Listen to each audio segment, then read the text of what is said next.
Hello, everyone. I have a brief meditation for this Saturday evening. First, I want to read to you the words of a familiar hymn. I'll read the first verse. It's called Open My Eyes That I May See. Open my eyes that I may see glimpses of truth thou hast for me. Place in my hands the wonderful key that shall unclasp and set me free. Silently now I wait for thee, ready, my God, thy will to see.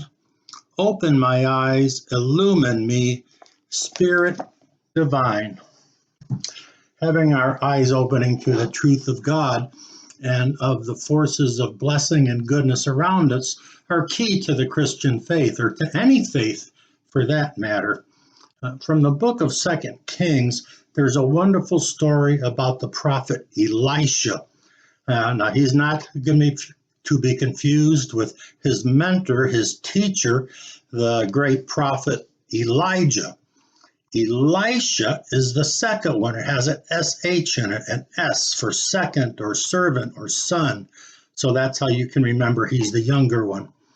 And he is the person in the Old Testament, in the Hebrew scriptures, that reminds me the most of Jesus.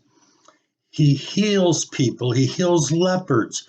He multiplies food. He does amazing things. He treats prisoners with respect and peacefully, almost like what Jesus says, turn the other cheek and pray for your enemies. Elisha feeds and helps his enemies and sends them home, and then they're not enemies anymore. But there's one story that I want to share with you.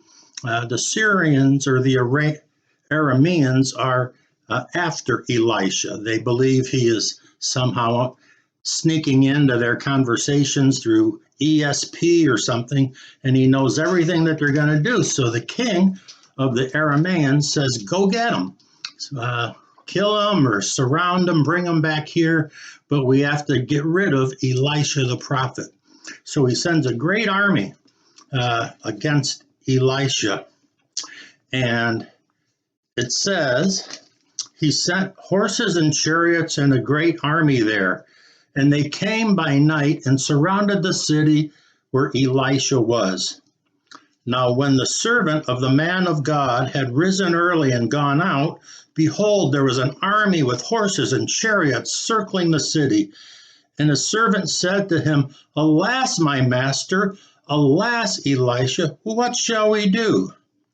And Elisha answered, Don't be afraid, for those who are with us are more than those who are with them. In other words, more are with us than those who are against us. And the servant's like, What do you mean? There's just two of us, and there's a whole army around us. Then Elisha prayed and said, O Lord, I pray, open this man's eyes that he may see.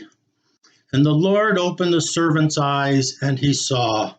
And behold, the mountain was full of horses and chariots of fire all around Elisha.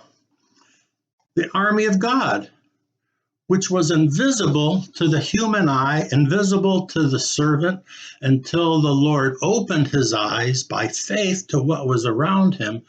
This is the army of God, which is present for Elisha and for all who believe. There's this invisible virus is out there, and everyone's afraid of it, as we should be.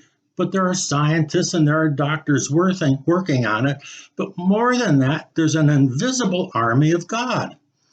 Some would call it the heavenly host. Some would call it God. Some would call it the spirit of love. Whatever it is, it's all around us. And it's the greatest thing in the world. It's the greatest strength that there is. Many people never see it. They are fearful. They don't understand. Elisha says to his servant, Don't be afraid. More than 365 times in the Bible it says, Fear not, don't be afraid. And we need to take that deep into our hearts and understand it. So be aware that there is a whole host of God's army around us. the heavenly host. And he is there to help us and give blessings and bring peace to our spirits. And it helps us not to be afraid. Have a great evening and a great weekend. God bless you all.